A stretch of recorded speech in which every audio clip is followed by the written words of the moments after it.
Have you heard about Wiggle? Wiggle is the island's first female sexual wellness store, taking our pleasure, desires, and sexual health seriously. Founded by a wife and husband team who had a desire to deliver something better, Wiggle has one of the best selections of toys, lingerie, lubes, and other sexual wellness essentials you could wish for, from hand-picked brands like Bijou Indiscrets, Satisfyer, Lelo, and more. Visit www.wigglecy.com to learn more. This episode is part of a special podcast series brought to you by the Kateryna Biloruska Foundation, a foundation dedicated to empowering youth and supporting families.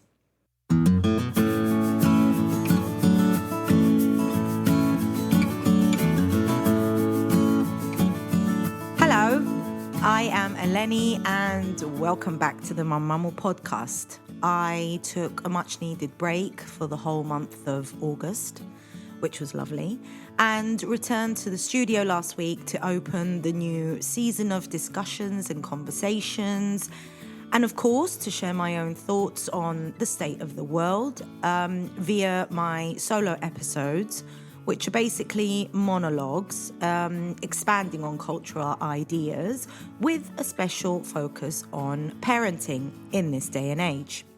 Speaking of parenting, my first interview and conversation this season is with my dear friend and parenting coach, Christiana Genie. We've honestly got such a great episode for you today, dedicated entirely to empowering our kids and ourselves. Christiana has been coaching parents and their kids for over 15 years now and empowering women to break free from emotional exhaustion. She helps them create clarity and purpose.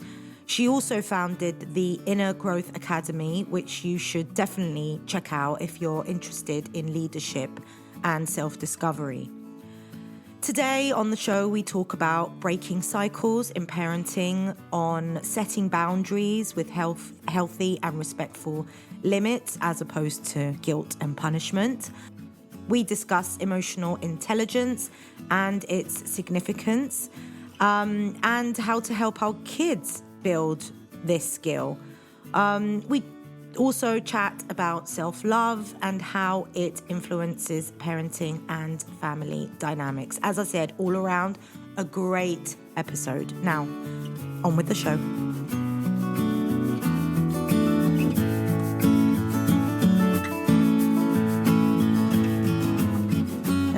Christiana, thank you for being here. It's my pleasure, Eleni. It's always a pleasure. It's always a pleasure, yes. As I said in my introduction, we've been friends for a long time. You've been on the podcast before. We've worked in the past together before, so it is an honor to have you here to talk about parenting, which is, we love doing it, but we hate it at the same time. Exactly. Which is, and I was thinking, challenge. It's a challenge, yes. It is an everyday challenge that we have to deal with. So when the Biloruska Foundation mentioned your name, I knew that you would be the perfect person to talk about some very basic skills that could help parents navigate this world and everything that we have to deal with when it comes to our kids. So we've got a few questions here. I'm ready. So I'm going to start firing those questions at you, and we're eager to hear what you have to recommend. Right. First of all, you talk a lot about breaking cycles in parenting. What do you mean by breaking cycles, and what is the importance of breaking those cycles? I love this question. All right, so let's consider a child coming to this earth that it's a blank paper, okay? Until the age of 7, it just records, like we are writing on that piece of paper. Okay. The first people to write on it, it's us, the parents. Specifically mom. We are the first people they have to connect with in order to have to be mentally stable afterwards and emotionally.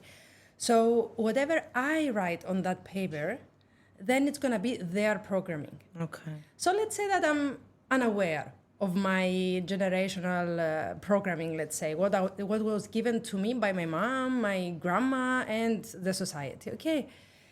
What I will do, I will unconsciously write on their paper what I have in my unconscious. That means in the part of the brain that I cannot have access directly. Okay. It's there, it's written already, and I'm acting upon it automatically. Okay.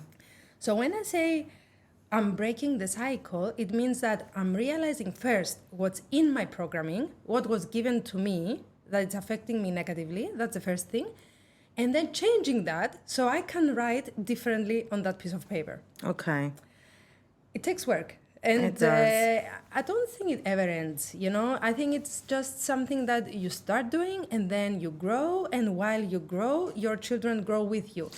Could we give some examples of those cycles, that pattern? Is it just, I don't know, maybe my mum and dad used to tell me to eat all my food because there are hungry kids in Africa? Mm-hmm. Yeah, no, they're not so extreme. Okay. I mean, let's take normal stuff that we do in everyday life. Why do you think that women do everything in the house? I mean, most of the women.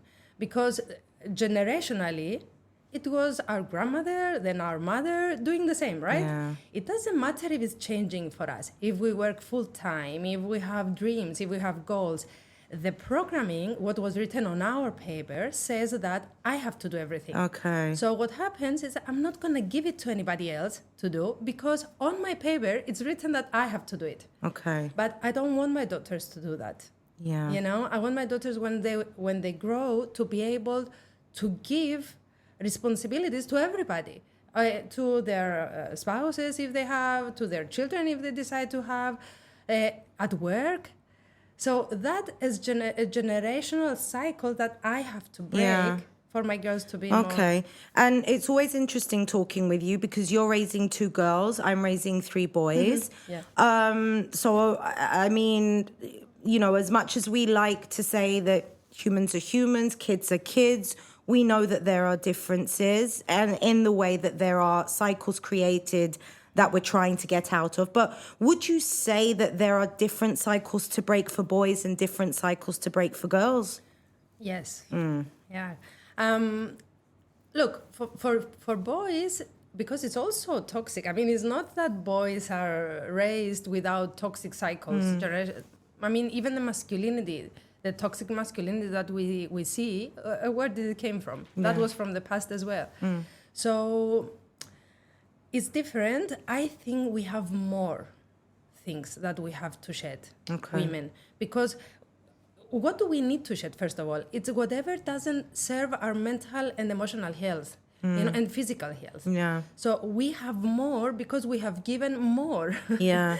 That's because now we can see that boys also have outer image. Yeah, body image issues. They do. Yeah, they do. They didn't have before. No. It wasn't the same. You're right. So that's one thing that they will have to shed afterwards for the next generation. Okay. They have been given that. So yeah.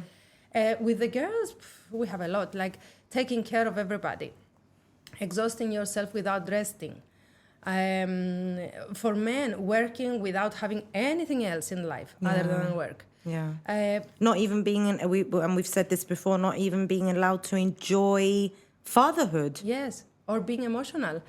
Or being emotional, yeah. So all these things are kind of stereotypes that we have been given, and we have to let go of that in order to create, healthier generations. Yeah. And with the kids, in our attempt to break that cycle and those patterns, does it work better by serving them with questions? Why do you think that? Instead of just telling them, this is not how we do it? Well, I'll tell you what I do personally, and then as a parenting coach, okay? All right. What I try to do is always leave the door open. Okay. Let's say they ask me something about gay. Okay. I will reply of what I think. I think that everybody is allowed to be as they are. That's my opinion, okay? And then they have their questions. Maybe they say, I don't like it. Or they say, it makes me feel weird. And I will say back, okay, why does it make you feel weird? And if it was you that you were excluded, how would you feel? And then I will say, go research it. You know, go on Google, ask GPT, like absorb information about that and make your own decision. Be curious. Yes, because if I know everything, then I'm closing all doors and I'm telling them this is the right thing, which, by the way, a lot of parents do. Yeah, that's true. But this is, keeping them without questions, and that's not a good thing, not to have questions in life. Yeah, that's true. One of the hardest things that I feel that parents have to do when they're wrangling kids is boundaries. And I think, again, we've said it before, even we have difficulty setting boundaries as adults. And I know that I do. And I always have to remind myself to do it because it doesn't come naturally to me. So what are some ways that we can establish boundaries for our kids, and here's the hard part, without guilt or punishment?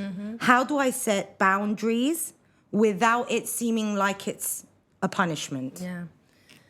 Okay. What's very important is for parents to be very clear on who they are. What are your values? What's important for you? I mean, what can you not shake on you? You want, let's say, for example, respect. That's a great value for me. Freedom is a great value for me. So when I set boundaries, my boundaries will be different than yours because you have other values. So each parent must have different boundaries than the others. So when they come to me and say, how do I set boundaries? Most of them mean general boundaries that we all set. We don't need to set the same boundaries, all of us. Let's say, for example, for somebody, they can go to sleep at 9, and the same age, they can go sleep at 10 for some other parents because they go home 8:30, and it's not applying on their everyday life. Okay, I get it. No. You know what I mean? Yeah. Or for example, let's say that you do dangerous sports. You will allow your child more than I will that I don't, because you are more risky and you are not scared to let them try. And you're not helicopter parenting. Exactly. Okay. So first, we have to say this because the boundaries are not the same for everybody. That's why you should never feel shame for the boundaries you set. Because if you put boundaries always based on your values, then you are confident about the boundaries you set.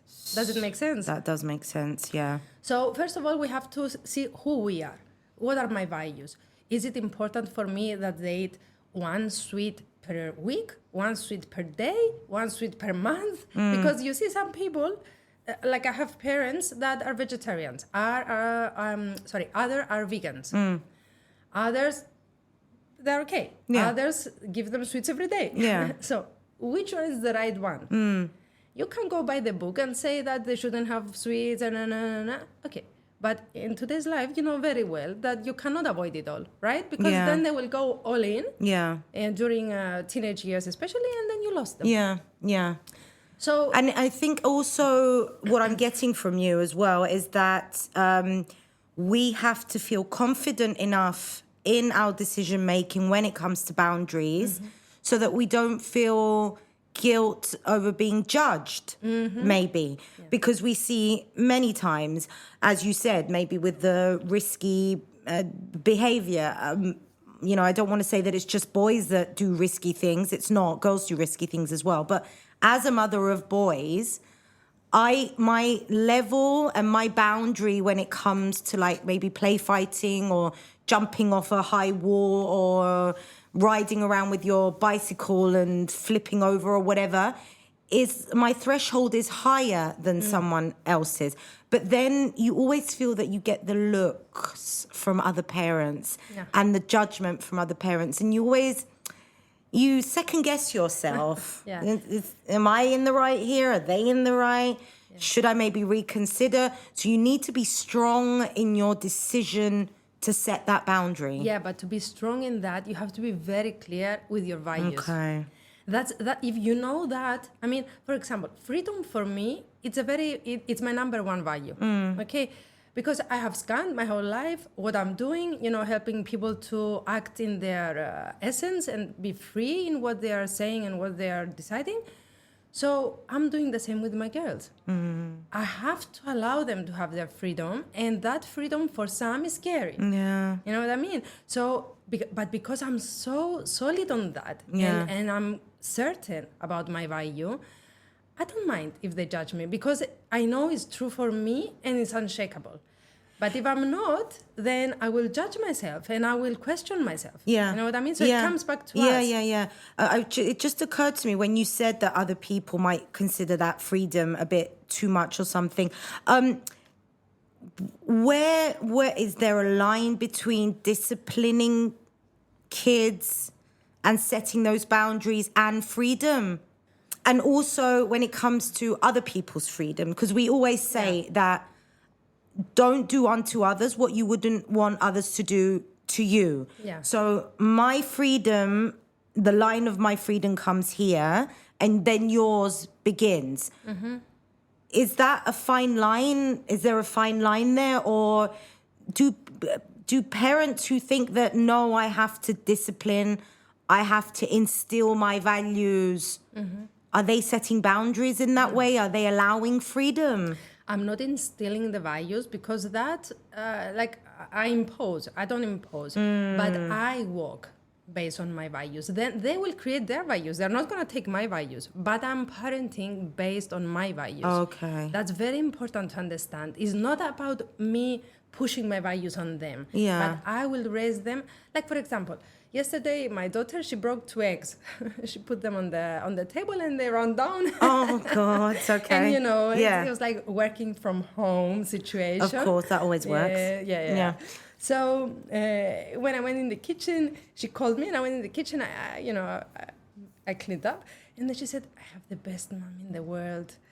And I turned, I smiled, and she said, normally I know that another mom would shout to me, Yeah. And for me, her feeling relaxed in making a mistake, it's very important, because this will give her the freedom to be as she is without always considering if what she did was affecting. So I'll go back to the question. Yeah, I was going to say, it sounds like there's no fear there from your child of the repercussions of a mistake, basically. And also, it reminds us as parents to choose your fights. Pick what you're going to make a big deal out of and what isn't a big deal. Yeah. Spilling a glass of milk or breaking 2 eggs on the kitchen counter, like anyone could do that. Yeah, exactly. Her friend was there and she said, no, actually, she said, I'm not sure how my mom would react to this. She said, and I said, you know what? I broke so many eggs that I couldn't actually say anything to you. Exactly. Yeah. So anyway, you asked something before, and I forgot what you did. It's a perimenopause situation. Oh, we also have that, which is lovely especially when you're parenting teenagers, and their hormones are up there, and yours as well. Yeah. No, it was the difference between disciplining, and the line, and allowing that freedom for your kids. Okay, so I have this thing. I say that you are free to do whatever you want, as long as you don't hurt anybody, and this doesn't mean for somebody not to like your decision. That's okay. It's okay to disappoint people. I mean, we cannot do everything by other people. This is impossible. Not everyone is going to like us. That's one of the harshest lessons that they must learn. Not everyone will like you, and that's okay. Bravo. And that's disappointing people is part of life. So that is not in the hurting people part, okay? When I say hurting, is physically or, making somebody feel small. Never do that. We have some things, it's allowing them to be free as well. My freedom should never take freedom of other people away. So that's the line for me in freedom. Okay. So everyone has a line for their own values, okay? So where do I stop? Yeah. It's different. That's the thing with boundaries. You can never be 100% sure that this boundary is right, but you can be 100% sure that it's the right for you. Okay. And also it could also work as a kind of like a guideline as well. I mean, it doesn't have to, when we say boundaries, it doesn't mean it has to be a strict wall that's built and there's something on the other side of that wall that you don't want to know about. Yeah. It can act as a guideline. Yeah, it's a guide. It's like, it's like showing your children what world is through your eyes. Yeah. So let's say, for example, you go to a toy store. Okay, somebody might have unlimited money, and they say you buy whatever you want. Yeah. They're allowed, Nobody has to tell them don't buy. You have to buy one thing. Like I heard this story yesterday that they went to this known toy store, and she said, I told him not to buy anything. Not because I didn't have money, because I wanted to teach him that sometimes he will not have something. Yeah. And I was like... And we don't always need things. Yeah, but it depends on the age as well. Like if I'm 4 years old and you take me into this store, okay? Like I remember when I was young, I was going to this toy store, which was nothing like that. And I remember, looking at all the toys and I was like, wow, I'm in heaven. Imagine going to this store, which is huge, being 4 years old, and then tell him you buy nothing. Come on.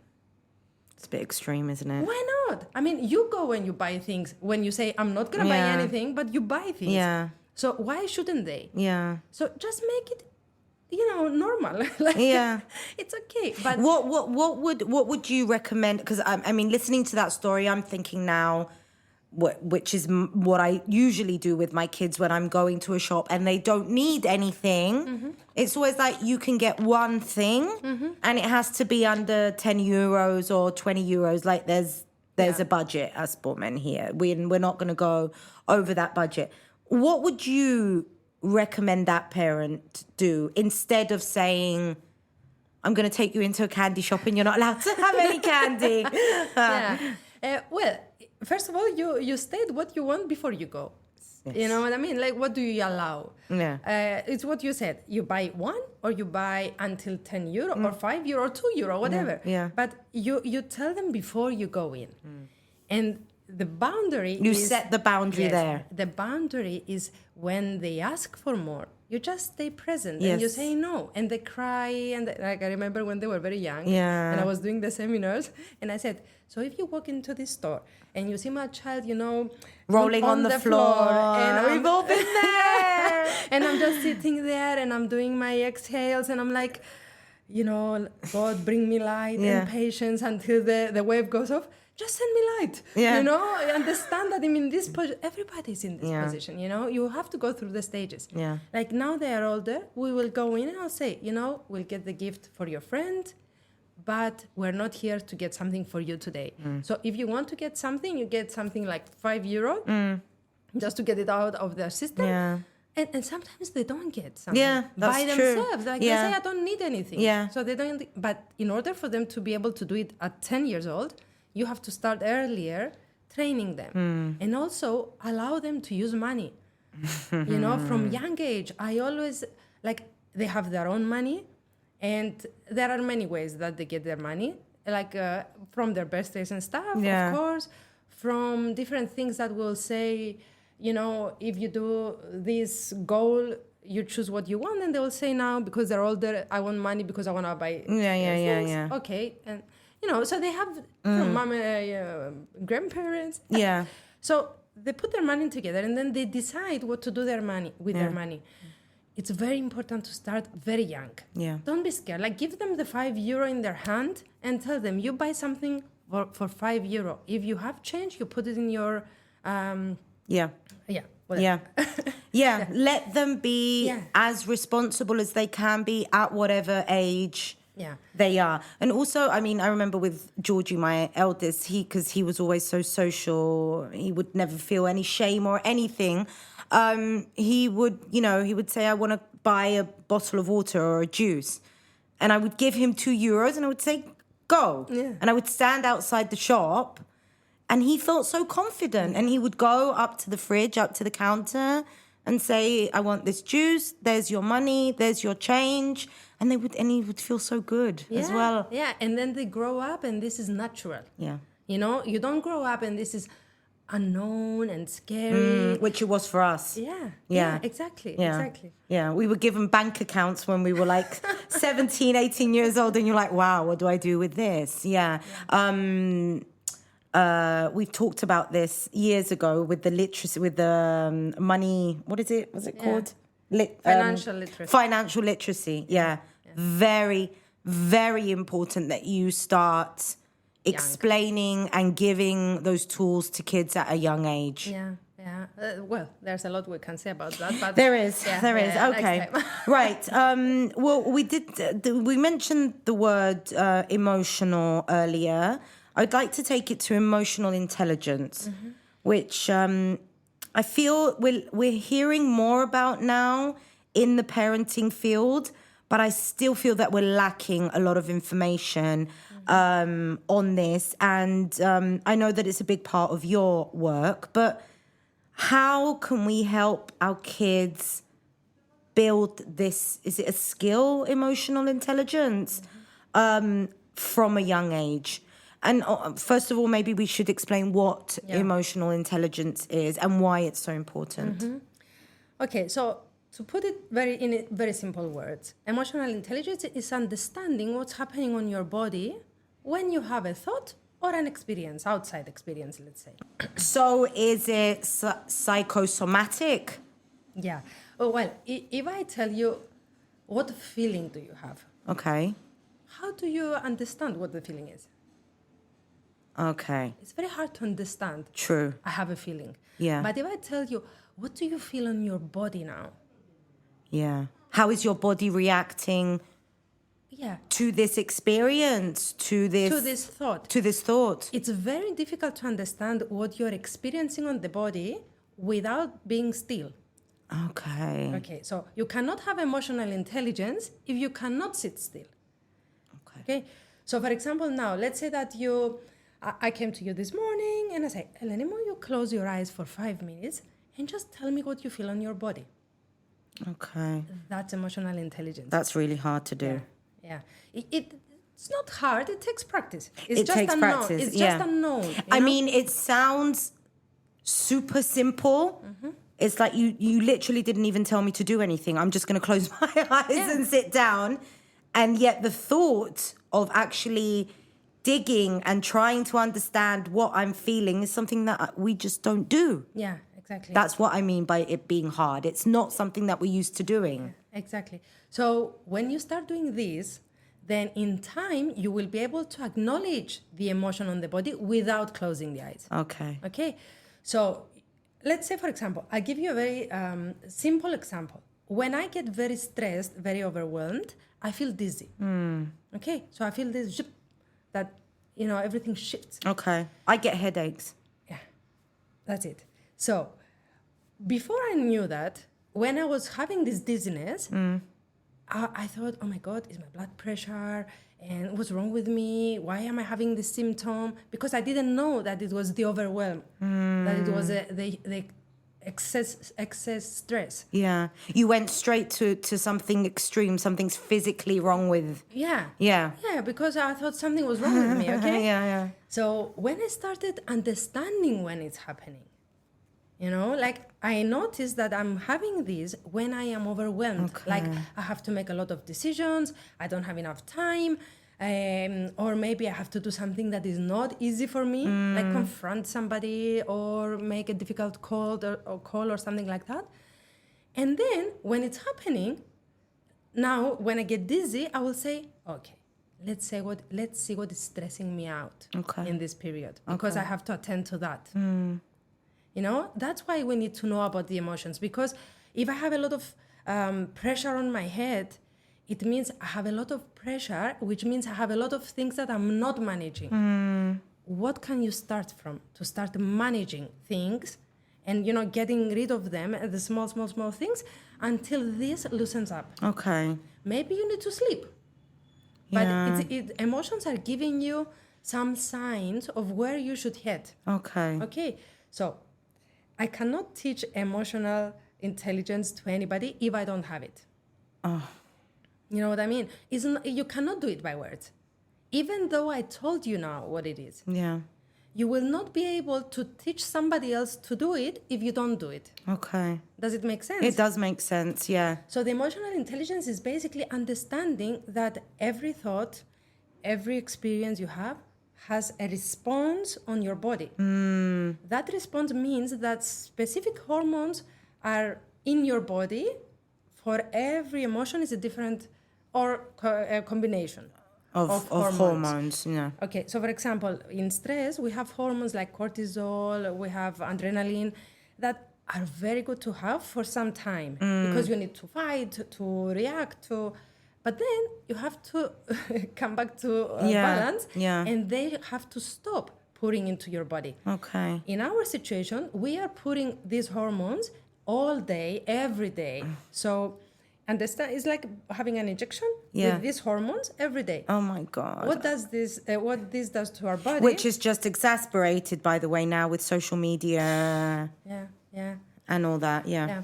So what we do is like we inject in our body hormones that shouldn't be there in such a high doses and high doses. often. And that then will come and have reactions on the body. Okay. Wherever you are more sensitive, like for example, I'm very sensitive in my ears. Okay. So when I'm very stressed and these hormones are in their peak, I start have whistling in my ears, for example. The ringing in the ears. Yeah. It's when you understand where is your sensitive part, you will not. Maybe it's your gut, maybe it's your headache, your head, like you have headaches or anything that happens on the body is because there is not good circulation. There is an imbalance of the hormones. There's a blockage somewhere. Yeah. Okay, so say we are aware, we recognize, and we're working on our emotional intelligence. How do we give that messaging to our kids? Okay. And again, should it start at a very young age? It's like teaching them to drink water. Okay. It's a very basic thing. So you do it and then they do it. You don't have to teach them. Okay. So for example, let's say that I'm very stressed and I'm overwhelmed and I go home and my kids are on fire. Okay. It's easier to explode, right? Okay. So I will explode. And then I have to show them what to do when you explode. It's not about not exploding. I was going to say, so we're not demonizing the exploding part because that's normal, regular. That's what happens when you're stressed out for the whole of the day. But it's how to deal with that explosion. Yeah, because we don't want to give them the idea that we were given that you always have to be happy. You know, that if you are human, you have to have all the emotions, the range of the emotions. So if we are very, like if we explode a lot, very often and every day, then we have to look into our life, we have to change things. But let's say that I exploded that day. Then I have to say, you know what, give me some time. I need this wave to, go away from me, to calm down, and then I'll come back. I'm sorry I exploded. I'm sorry I shouted.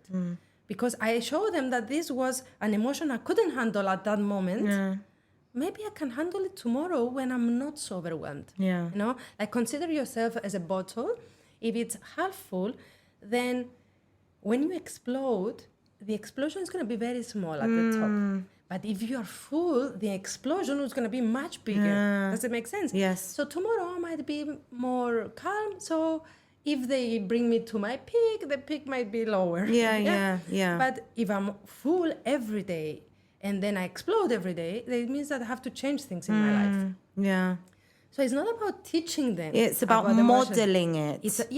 It's about them experiencing me doing it. Or for example, when they have tantrums, how do you teach emotional intelligence in this period when they're very young? First of all, they have tantrums because the prefrontal cortex, which is for managing the emotions, it's very underdeveloped. it completes the development, biologically, 26 to 29 years of age. I was going to say, I heard 25. Yeah. It's somewhere there. Yeah. So 2 years old and 3 years old, you can imagine how underdeveloped it is, right? Yeah. So for a 3-year-old to have a tantrum, it's very, very common. So you have to show them that it's okay to have a tantrum. I'm here, I'm stable, I'm calm, and I will wait for the wave to go down and you'll be fine. But what happens is that adults are getting into the wave, they are throwing another tantrum, Taking it personally. yeah, and then the kid does not get the tools on how to manage the emotion. Yeah. So it delays further down this skill of, understanding that it's just an emotion, it's a wave, and it will go, it will disappear, They made some researches. They found that it lasts only 90 minutes on the body. Oh, really? 90 seconds, not 90 minutes. Oh, really? 90 seconds. So it means that it's the hormones are in the body, like they are poured in the body for 90 seconds. And then you decide what to do with the emotion. Okay.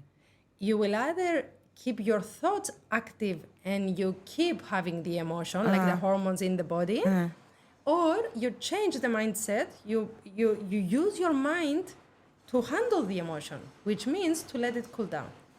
Okay, so as a tip, for parents, we need to use our mind, to help our emotions. So let's say that my child did something that I don't like.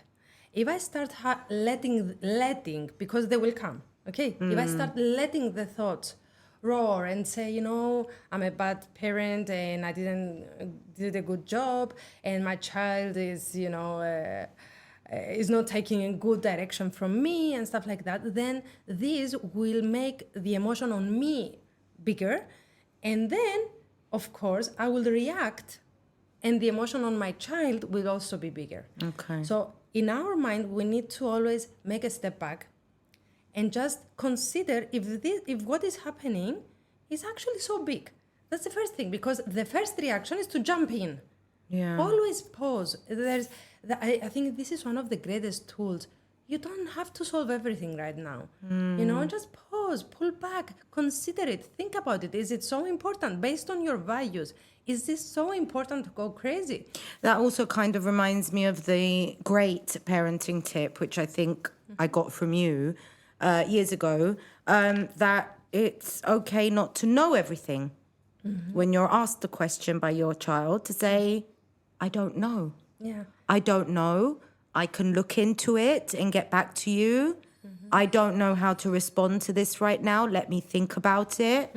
That pause. Yeah, that pause. But even when they do something, let's say you tell them to stop using the PlayStation, let's say, Yeah. and they don't. Yeah. Okay, just pause. Because if you don't, you will react. Reacting means that I will go in and I will start, Threatening. saying a lot of things that I will regret later. Yeah. So I pause and I say, what can I do to help them stop it? Because it's different to go in on my emotion and on my reactivity instead of preparing to help them stop. Okay. And this, comes with routines, of course, and keeping your relationship with them very strong. If you want if you want your children to follow your lead and listen to your boundaries and guidance, you need to build on the relationship constantly. Which means listen to them, understand their point of view, give them time. We don't give them a lot of time, We want to do something, do it now. Yeah. Understand it now. Yeah. Fast. Let's go. Hustle and grind. Yeah. It's a process, though. It takes time to train a child. Yeah. And also, we don't do a lot of listening either. Yeah.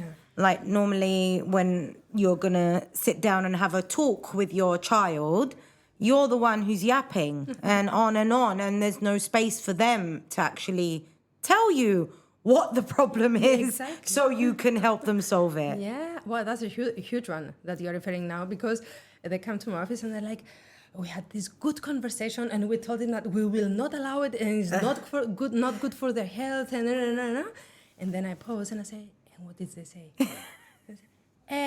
They they were just looking at us, So which means even it was not a conversation then. Yeah, it was a lecture. Exactly. You were lecturing your child. Exactly. And at some point they will shut off and you can say whatever you want. They're not listening to anything you say. But you need to shut up. Yeah. When they talk, let them talk and tell you things that you don't like. And then pause, consider, stop the conversation if you cannot be open to what they're saying.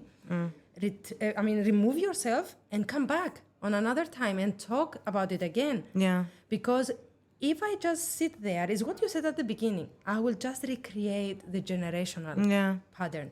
But if I take time, talk to somebody who can help you, Today, I feel like today we have so much help. Only the free material that we can find online now. Yeah.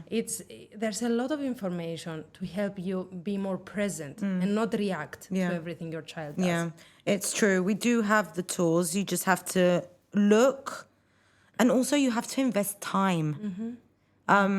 Often with parenting, I think we just think that it's just going to be natural, normal. There will be difficulties, but I'm the parent, I know what I'm doing, they're the kids. There's also this hierarchy as well that tends to be very prominent and evident, especially in societies like Cyprus. But pausing, very important, removing yourself, reconsidering. And you show them how to do it as well, you know? This is emotional intelligence, is what you do when you have an emotion. Yeah. And then they will see you and they will do it. Yeah. It's not about, telling them to breathe. And by the way, let me just say... They should breathe. You never tell them when they're angry, either to calm down or to breathe. Let's take a few breaths. I want to punch somebody. Okay. If they tell me just to... No. I can already feel the look from my teenager if I dare to say that. It's like, are you serious right now? Yeah, exactly. No, you breathe when you're not well and they will do it. Yeah. If you want to teach them breathing, you teach them when they're not angry. Okay. And then they will do it when they're angry, because you have to do it so many times when they're not. Yeah. So they come back and they do it automatically when they are. Yeah. Yeah. Not about telling them, Very true. And also I was going to say that everyday examples as well in life. Situations that we see, whether they're good, whether they're bad, are always a good way to help kids recognize how they're feeling about something and what it's doing to their body and their mind as well. And a lot of that is, again, with social media, which could be a whole podcast. I was going to say a whole 10 podcasts it could be. But what they see as well on social media. Take time to understand, process what you've seen and understand it, because it's also fast. Yeah. There was another research that was made about social media. About fight, flight, freeze. Yeah, right? yeah. So fight, flight, freeze is the survival mode that we go into when we are threatened. And when we do go into that into that mode, let's say, the hormones are start pouring in our blood and stuff like that. So in the research, they showed that we are constantly activated in fight flight when we're scrolling constantly, because you will see something that will scare you, something that you will be jealous of, something that you wish you had, something that you don't want to have. So you're constantly overwhelmed. It's manipulating all the pressure points to get the cortisol and the adrenaline and everything running. And basically you feel you're in the state that cavemen used to be when there was a threat. Yeah. Except now that threat is constant. And on your mobile. And on your phone and in your face. Yeah. What we need to do is be aware ourselves. Like, for example, my girls now are close to teenager. They're pre. So now they're interested in, beauty. Yeah, obviously. Stuff. Yeah. I'm guilty as well, because I'm putting makeup on, so they see me as well. So they're starting to be interested, but it's not as much because of me. It's because they're starting to watch the YouTube shorts and stuff like that. And I was explaining something I heard the other day, that now they have this algorithm, because now there's AI in the algorithm. And what happens is that when you take a selfie and you reject the selfie like a few times until you get the right one, then the algorithm is pushing things about beauty. Because it knows that you're not happy with what you saw the first time. Yeah. And these are ways that you can fix it. Yeah. Oh my God. Yeah, which is very scary. So I was explaining to them that this thing is happening, and at some point, because now they don't have social media, so at some point you will see that. Like, for example, there's this famous store as well, the worldwide black and white, that everybody We've talked about it before, yeah. Yeah, so it's like, before it was Disneyland, and now it's that store. Yeah. So I'm telling them that everything, the YouTubers that they see, they are pushing these things, the cosmetics and stuff. So I say, they're getting paid to do it. You have to know. And sometimes we have this discussion and they say, this was not paid, Mom. She's using it. I'm like, no, paid. It's paid. You have to know that it's paid. You have to know that this is imposed on you and on me. Yeah. So it's better to give them the awareness of what's happening. They cannot avoid it, Yeah. And they will, at some point, they will get into it. I had girls that they didn't give them a mobile phone. They were like 14 years old. And she told me, she said, you know what? I'm just sitting there. They're all talking about things and I know nothing. I don't know what they're talking about. Yeah. So I cannot exclude them. I mean, this is their community. Yeah. But I need to help them be aware, And this is where we say that why media literacy is just so important. And I'm hoping that this season, I'll be able to get more into that, because it's as simple as things like that. And as we said, you use makeup, I use makeup. We like it. We enjoy it. I mean, my evening ritual of washing my face and applying my face creams and giving myself a little massage, like, I enjoy that. I like it. Yeah. I don't feel that I'm being guilt-tripped into buying something, because I have what I need. But I did want to take this opportunity to go into self-love, because I was going to say that my evening ritual with my skincare is, I feel that's self-love. Is it self-love? Part. Okay, so you remind women often that self-love is not selfish. And, with the women and the mothers part, this is where you and me have very common ground. Because once you get to the realization that by loving myself, spending time with myself, on myself, it can just completely change a family dynamic.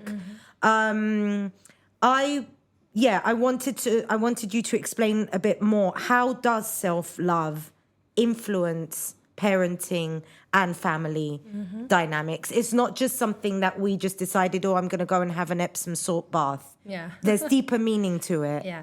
Well, you have the external part, okay, which is your outer body. Yeah. Like say, your face, your hair, being clean, all this is self-love, is part of it, okay? But the biggest part of self-love, it's inside.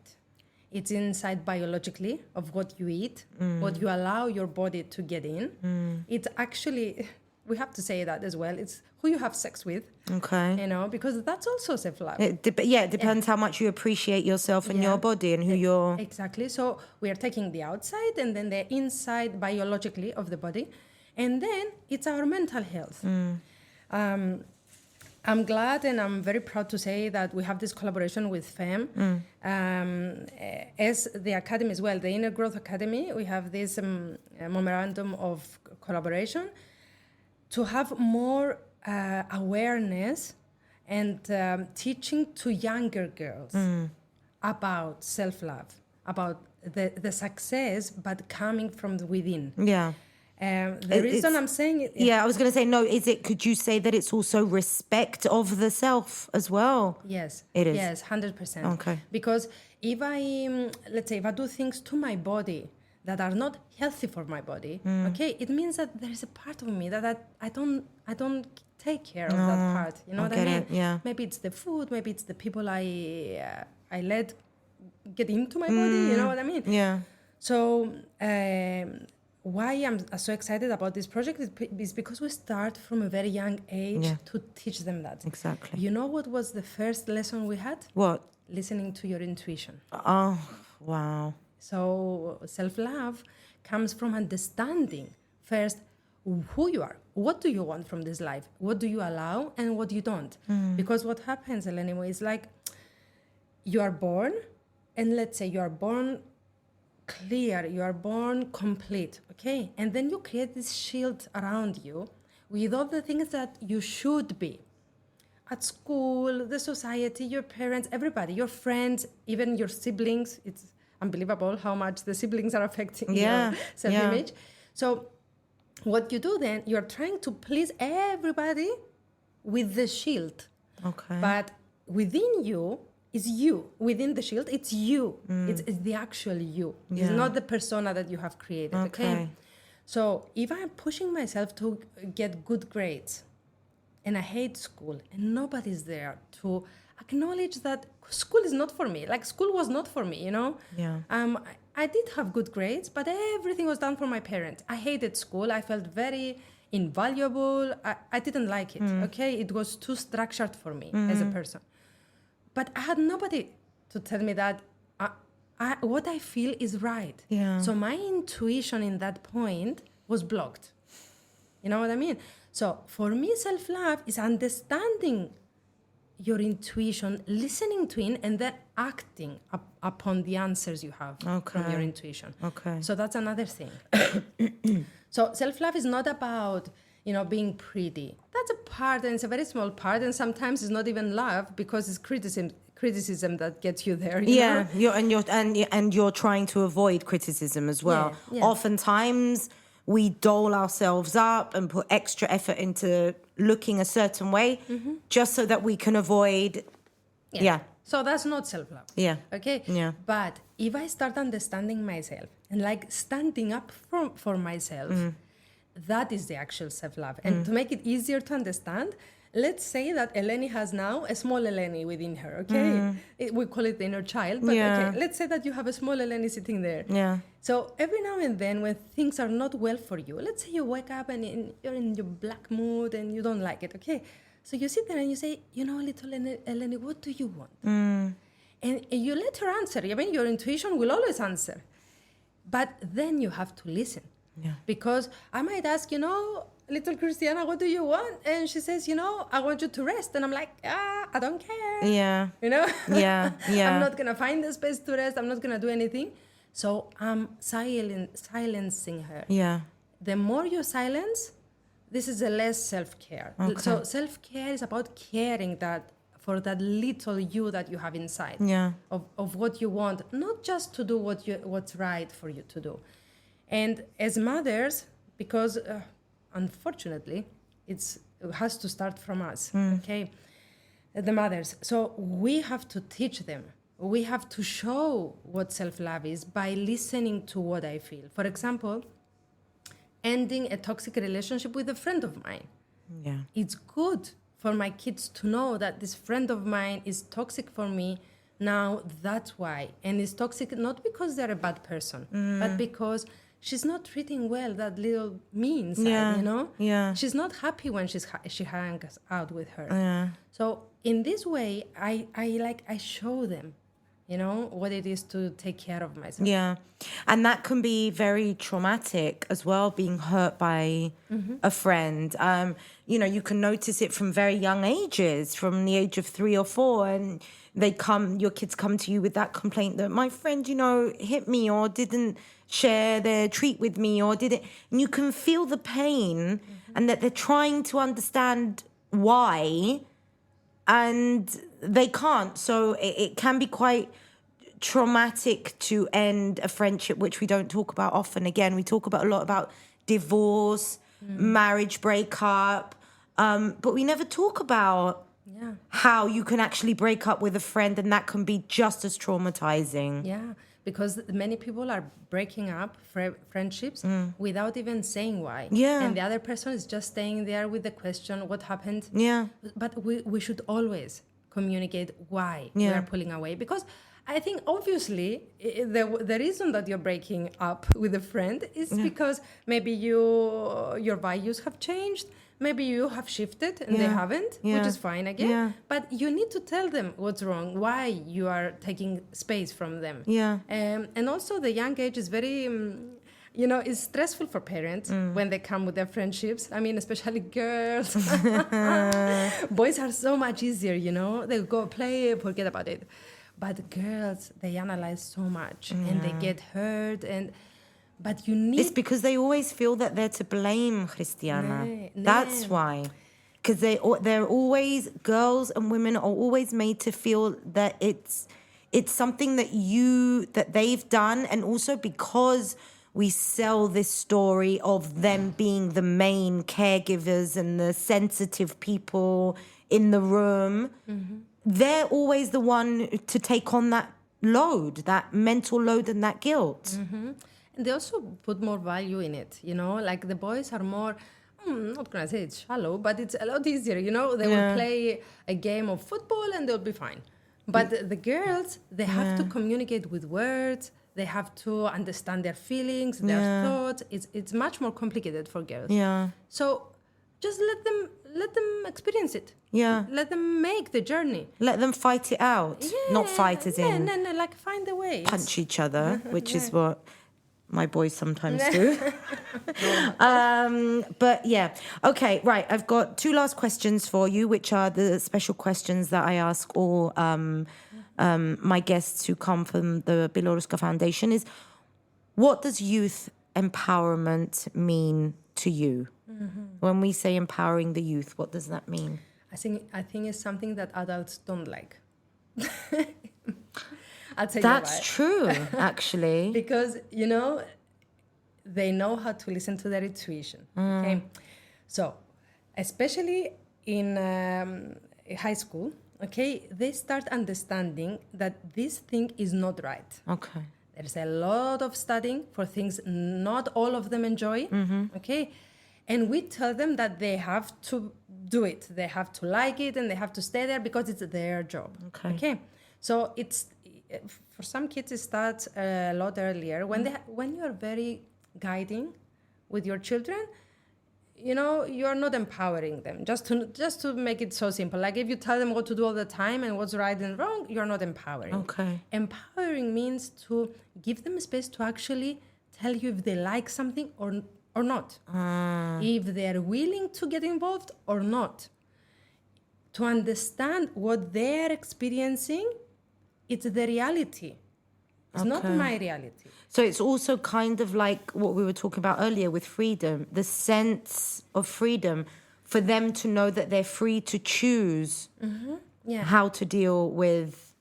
Let me give you an example. Let's say that my daughter comes and tells me, I don't like school. Which they do. They don't like it. They're very good students, but they don't. Yeah. Why don't they like it? I mean, shouldn't we adults stop and say, why every child doesn't like school? Don't get into that. You know what I mean? Don't wind me up. Yeah, I know. I mean, yeah.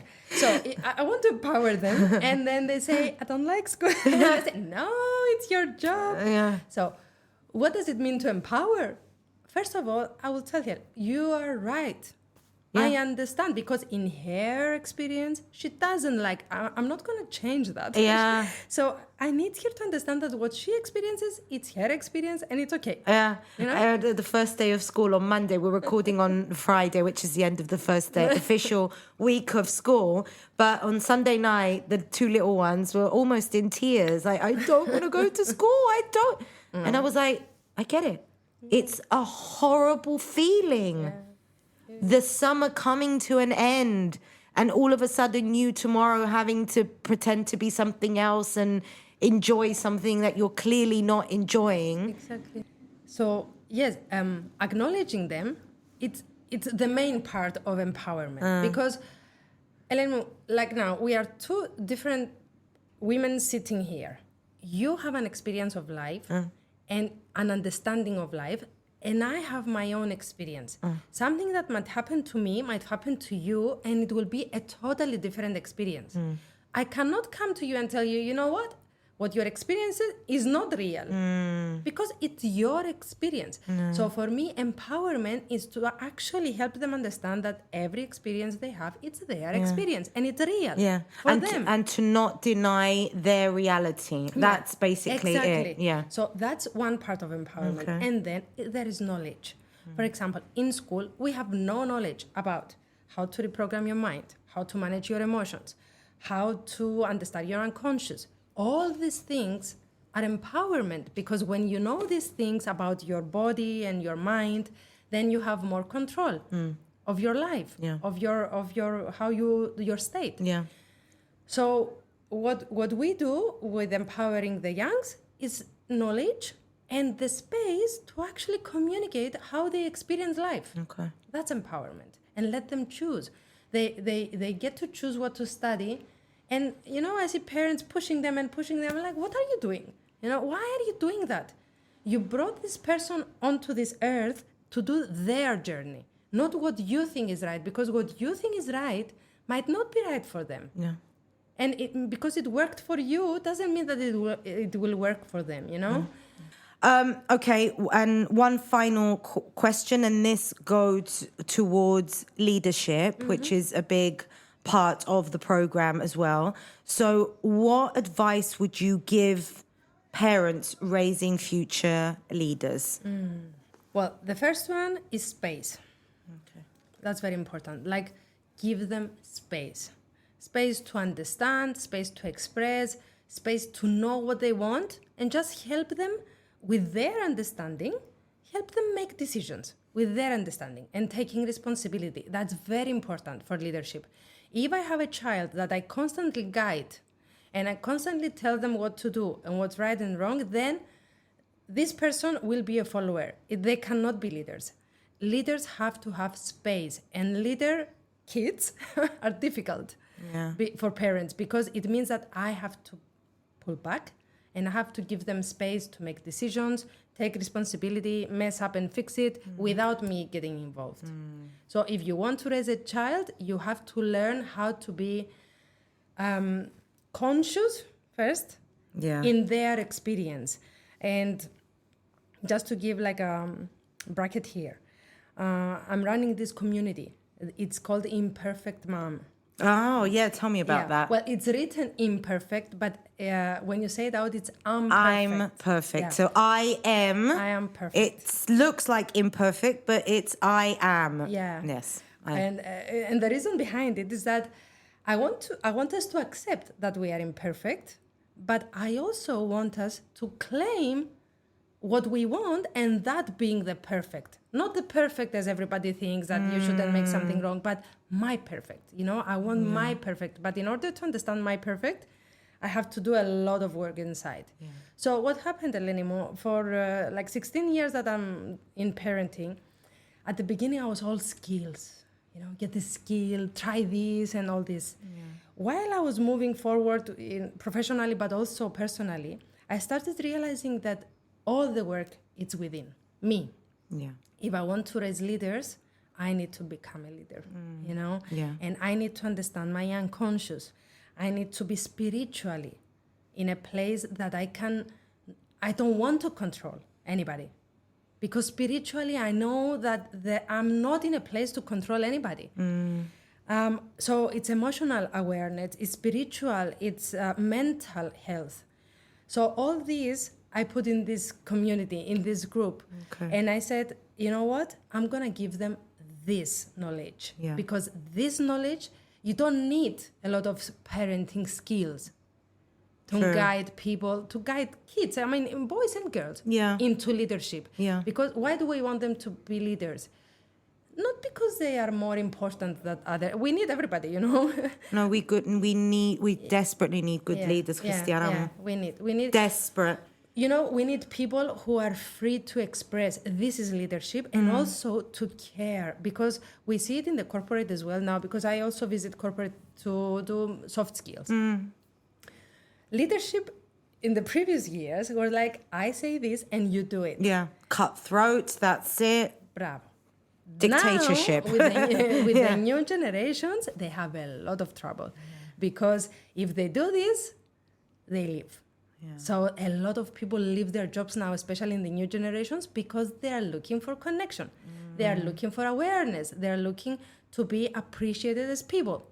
So we go in and we work with leaders, and what we need to teach them is that if you want your team now to go forward, you have to understand how to understand them. Yeah. You have to understand your feelings, your unconscious, the way that you are pushing people to do things is demotivating them. Yeah. So now you have to give space to your team. And it's also like you might be the leader, but you are also part of a community, of a team, of a group. Yeah. You are not outside of that group. Yeah. You are within that group, but you just have an extra, responsibility or privilege more than the others. There's something that differentiates you from the group, but you're still part of the group. Yeah, you know what is the main differentiation? It's that you will take responsibility for their failure. That's it. But you will not take responsibility for their success. You know what I mean? It's like they're under your wing. You know, it's like it's your team. I heard this quote which says that you're a good leader when you're not needed in your team. That's you know, it's true. like you are empowering so much your team and educating and caring that your team can work without you. Wow. That's amazing to do. But that means that you're letting go of control. Exactly. You're letting go of the possibility of you being patted on the back for doing the good work and not everyone else. And that takes a lot of inner work, doesn't it? Exactly. And fairness and morality, all these things that we hope that we do instill in our kids as values. Yes. That's why we need to raise leaders. But in order to raise leaders, we need to show them what is today's leadership. Yeah. Not the authoritarian that was before. Like, you know, I give you space in the house to be as you are. So when you're a leader, you will give space to your team. You're not going to be like on their head and, telling them what to do like some parents do. No, stay back. Trust your children. Trust them that they will fail, but they will find their way. So you need to trust them that, they will fail, but they will take responsibility. That's something that I see very often. They don't trust their children that, they will fail and they will make it up and take responsibility. So they take responsibility, the parent, and then the child doesn't learn how to do it. Yeah. How can you become a leader if you don't take responsibility? Yeah. If you're not aware of the natural consequences that can occur. Okay, well, we've been recording for over an hour. This could have gone on longer, for sure.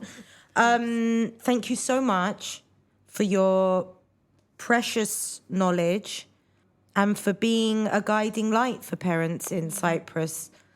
We definitely need it because we're caught between the old ways and the new ways, and we need some guidance to usher us into the next thing that's happening or gonna happen. So I just wanted to say that people can find you on Facebook, Instagram. You do your workshops as well. They can sign up and subscribe to your newsletter. Just to say that, is there anything? This is in English. Yeah. Okay. If you want to follow me in English, it's only LinkedIn in this moment and my website. Okay. The rest is currently in Greek. So if you want to follow, let's meet on LinkedIn. For now, at least. Okay. And of course on my website, and can contact me directly. Okay. But before I go, Eleni, I want to say a huge thank you for giving the space to communicate all this. That this is very important. And also, because we're friends for a long time, I see your work as well. It takes a lot of courage to be truthful and a lot of fear to be able to stand up for what you believe. I appreciate it very much. I think that is something that we need more.